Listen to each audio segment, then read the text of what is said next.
Agustian yang menjelaskan tentang proses masuk dan berkembangnya Islam di Indonesia.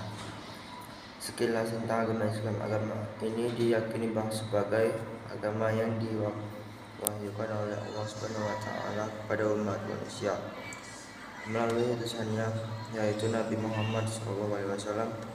Beliau lahir pada tahun 570 Masehi sejak umur 7 tahun. Beliau menjadi yatim piatu sejak usia 12 tahun.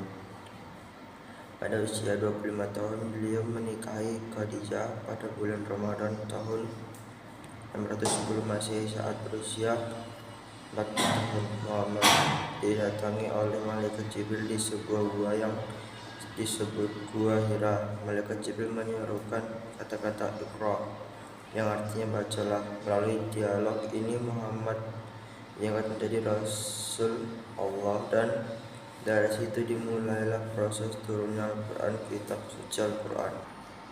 Teori-teori tentang masuknya agama Islam ke Nusantara. Ada 3 teori mengenai proses masuknya agama Islam ke Nusantara, yaitu sebagai berikut. Teori Gujarat.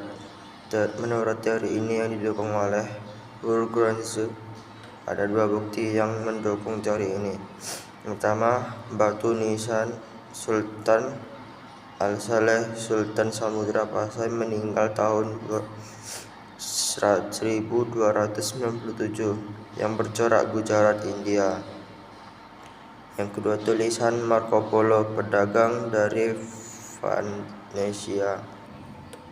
Teori Mekah. Menurut teori ini yang didukung oleh Buya Hamka dan J.C. Van Leer, buktinya adalah adanya pemukiman Islam tahun 674 di barat pantai sebelah barat Sumatera.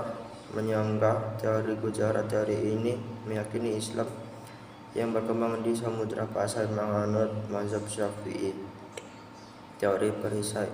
Islam di Indonesia dibawa masuk oleh orang-orang Persia sekitar abad ke-13. Bukti pendukung teori ini adalah adanya upacara Tobat, upacara memperingati meninggalnya Usaid bin Ali, cucu Nabi Muhammad, di Bengkulu dan Sumatera Barat, Tabu setiap tanggal 10 Muharram atau 1 Syura. Jalur-jalur penyebaran Islam di Indonesia. Jalur perdagangan merupakan metode penyebaran Islam yang paling kentara, bahkan dapat dikatakan sebagai jalur pertama dan utama penyebaran awal Islam menurut Tom Paine sekitar abad 7 sampai abad 9. Lalu lintas perdagangan yang melalui Nusantara sangat ramai. Dalam proses ini pedagang Nusantara dan pedagang asing Islam dari Gujarat dan Timur Tengah, Arab dan Persia bertemu saling bertukar pengaruh. Yang kedua, jalur perkawinan. Saluran penyebaran Islam selanjutnya adalah melalui perkawinan. Pedagang-pedagang suku keluarganya menikah dengan perempuan pribumi, putra-putri para bangsawan, adipati, dan bahkan dengan anggota keluarga kerajaan. Hal ini berdampak positif terhadap perkembangan Islam. Hal ini karena pedagang atau ulama itu masyarakat kan perempuan idamannya untuk mengucap kalimat syahadat terlebih dahulu.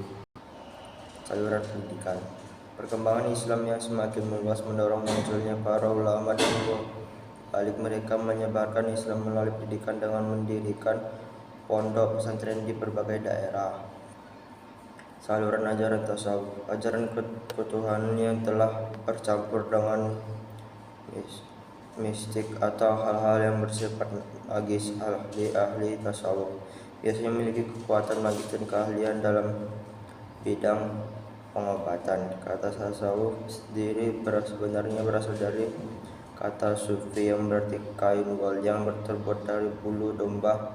Istilah ini muncul karena para ahli tasawuf biasanya memakai jubah yang terbuat dari wol. Ajaran tasawuf ini memperkirakan masuk pada abad yang penyebaran Islam tidak dapat dilepaskan dari peranan para wali. Ada 9 wali yang menyebarkan Islam secara dakwah, yang disebut juga Wali Songo. Mereka dikenal telah memiliki ilmu serta penghayatan yang tinggi. Sekian, terima kasih.